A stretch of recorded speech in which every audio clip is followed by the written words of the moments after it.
আজ উত্থান একাদশী। আর একাদশীর দিনে আজকে একটু বাবা বলল সকালবেলায় যে একাদশী করো, তো তার জন্যই সকালে সব কাজকর্ম সেরে একদম চান করে চলে এসেছি। এসেই তুলসীর মালাটা গলায় দিয়ে নিলাম, কারণ একাদশী করতে গেলে পরে তো তুলসীর মালা পরতেই হয়, কারণ তুলসীর মালা না পরলে একাদশী করাটা মানে সঠিক ফল আর কি হয় না, এটা আর কি শুনেছি বাবা বলে। তো সেই কারণেই যে আজকে একাদশীটা করছি। আর আজকে আমার সাথে সাথে সোনার বাবাকেও আর কি দুজন মিলেই আর কি একাদশী করছি, যেহেতু দামোদর মাসের এই পুরো মাসটা আজকে কমপ্লিট হলো। আজকে তো উত্থান একাদশী, তো সেই কারণেই আজকে মা ওপরে এই যে শাকার রান্না করেছে, সেটাই আজকে মানে আজকে আমরা সারাদিন এটা খেয়েই থাকবো আর কি। তো তার মধ্যে আবার এসিটাও একটু ক্লিন করাতে চলে আসলো, অনেক দিন করে তোমার মানে পরিষ্কার হয়নি, এসি কেনার পরে আর পরিষ্কার হয়নি বলে তার ভাবলো যে আজকে একবারে ক্লিন করে পুরো শীতটা এরকম রেখে দেবে, গরমকালে আবার চালালে কোনো অসুবিধা হবে না। তো সেই কারণেই উনি এসেছেন ক্লিন করাতে। তো নমস্কার বন্ধুরা, ঘরকন্যা মৃদুলার নতুন আরও একটি ব্লগে আপনাদের সবাইকে স্বাগত জানাচ্ছি। আশা করছি যে যেখান থেকেই আমার ভিডিওটি দেখছেন সবাই সুস্থ আছেন, ভালো আছেন। তো কত জিনিস লাগে দেখেছেন পরিষ্কার করাতে। তো কাজটা শুরু করে দিয়েছে, তো আমি তো ভাবলাম মনে হয় পুরো বিছানা টিছানা নোংরা হয়ে যাবে। তো ওদের এসি ক্লিন করানোর একটা মানে প্রসেসই আছে আলাদা, ওরা একটা প্যাকিং করে নেয়, যে কারণে নোংরা জলটা পুরো মানে পাইপের দ্বারা বাইরে বার করে দেয়। তো সিস্টেমটা দেখে আমার একটু খুব ভালোও লাগলো যে যাক, ঘর বারান্দা তো নোংরা হবে না, কারণ এসিতে প্রচুর নোংরা জমে যায় কিছুদিনের মধ্যেই, তো সেগুলোই আর কি পরিষ্কার করে নিচ্ছে। আর যে একটা পেপার পেতে দিয়েছে, তো সেগুলোই করছি। যেহেতু আজকে একাদশীর নিচে কোনো রান্না নেই, মেয়ের জন্য ওই সকালে একটু ভাত করেছিলাম সেটাই, আর একটা নিরামিষ আলু তরকারি করেছি, ওটাই সারাদিনও খাবে।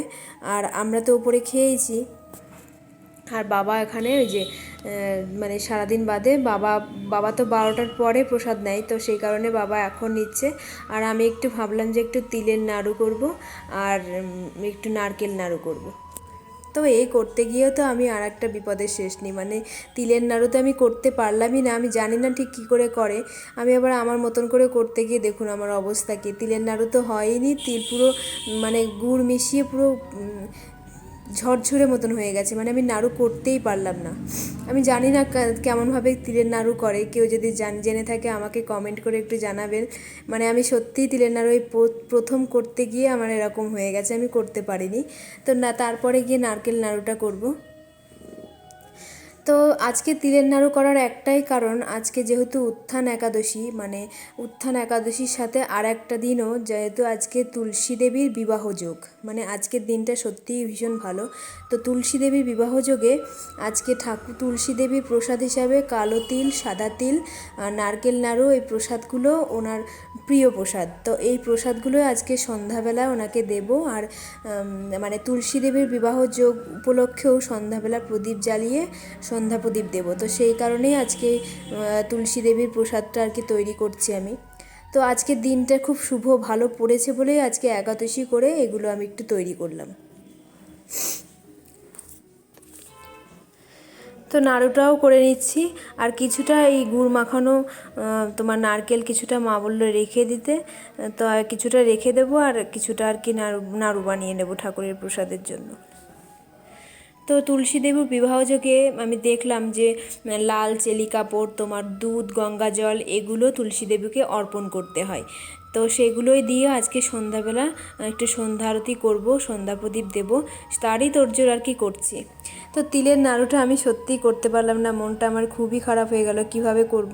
সকালে যেহেতু এই সবজিটা খেয়েছি, তারপরে দুপুরবেলা সোনার বাবার তো খিদে পেয়ে গেছিলো, তো একটু বাদাম ভিজিয়ে রেখেছিল মা, আবার সেই বাদাম সবজি মানে আলু সিদ্ধ করে, বাদাম আর আলু সিদ্ধ করে শশা দিয়ে একটু লেবু দিয়ে আর কি দুপুরে আমাদের এই খাবারটা আর কি খেয়েছি। তো খুবই সুন্দর, খুবই সুস্বাদু, মানে সারাদিন যে ভাত খাইনি সেটা মনেই হচ্ছে না, এগুলো খেয়েই আর কি পেটটা ভরে থাকছে। তারপরে আমি ওপরে চলে আসলাম, যেহেতু ওপরে পুজোর বাসন টাসন সব নিরামিষ বাসনগুলো রয়েছে যেগুলোতে আমরা খাওয়া দাওয়া করেছি সেগুলো একটু পরিষ্কার করে নিচ্ছি। আচ্ছা, আমার ভিডিওটা যে যেখান থেকে দেখছেন একটু পুরোপুরি দেখবেন, আর নতুন যারা আছেন তারা একটু সাবস্ক্রাইব করে পাশে থাকবেন। আমি জানি আমি কারো ভিডিও ঠিক সময় মতন দেখে কমেন্ট করে উঠতে পারছি না, কারণ আমি ভীষণ ব্যস্ততার মধ্যে যাচ্ছে আমার, আর আমি এত কম সময় আমার হাতে থাকছে যার কারণে মানে আমি প্রত্যেক দিন এখন ভিডিও দিতেই পারছি না। তাই আমি ঠিক করেছি আমি একদিন পর পর ভিডিও আপলোড করব। একটু সবাই আমার পাশে থাকবেন, কারণ প্রত্যেক দিন করতে গেলে পরে হয় ভিডিওর কোয়ালিটি ভালো হচ্ছে না, না ভিডিও ঠিক টাইম মতন আপলোড করতে পারছি না। তো হাতে যদি আমার একটা দিন হাতে করে সময় নিয়ে নিই তো সেই সমস্যাগুলো আমার সত্যিই আমি হয়তো দূর করে দিতে পারবো। তবে তবুও তার মাঝখানে আমার গ্যাপ চলে যাচ্ছে, আমি বুঝতে পারছি। তো সোনার দিকে রং করবে বলে কালার নিয়ে এসছে, আমি সেই কালারের মুখটা খুলতেই পারলাম না, তো চলে গেল। তারপরে বাসনগুলো আর কি ধুয়ে নিচ্ছি। ঠান্ডা ঠান্ডা ওয়েদার হয়ে গেছে এখন, সকাল মানে শীতের সকাল বলতে কি বেলা মানে দেখতে দেখতে চলে যায়। এইসব কাজ গুছিয়ে নিতে নিতেই আবার দোকানে যাবার সময় হয়ে যাবে। তো সেই কারণে না আমি সময়ের সাথে আর পেরে উঠছি না, মানে সময় দিয়ে উঠতে পারছি না যে একটু ফোন ভালো করে ভিডিও করব, ভালো করে এডিট করে আপলোড করব, সেই সময়টুকু হাতে পাচ্ছি না। তো সেই কারণেই আমি সিদ্ধান্ত নিলাম যে এবার একদিন পর পর আর কি ভিডিও আপলোড করব। তো সবাই একটু পাশে থাকবেন দয়া করে।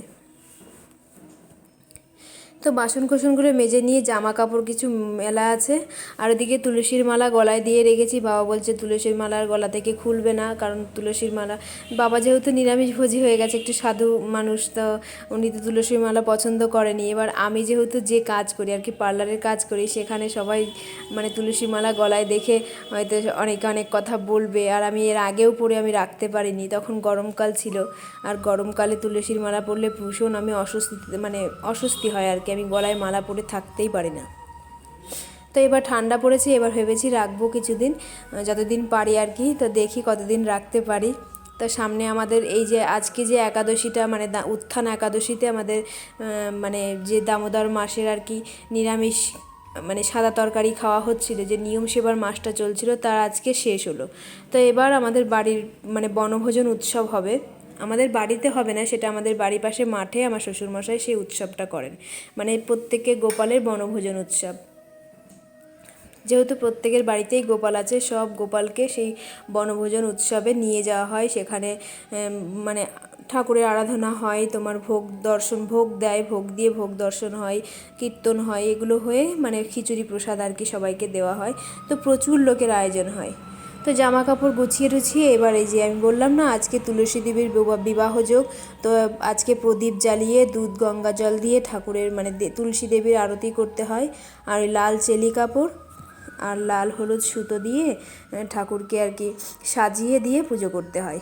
আর ঠাকুরের মানে তুলসী দেবীর প্রিয় ফুল হলো হলুদ ফুল আর সাদা ফুল, তো সেই সাদা ফুল আর হলুদ ফুলের মালা গেঁথে দেওয়া হয়েছে, দিয়ে ঠাকুরকে একটু আরতি করে দুধ গঙ্গা জল দিয়ে ঠাকুরের প্রসাদ দিয়েছি।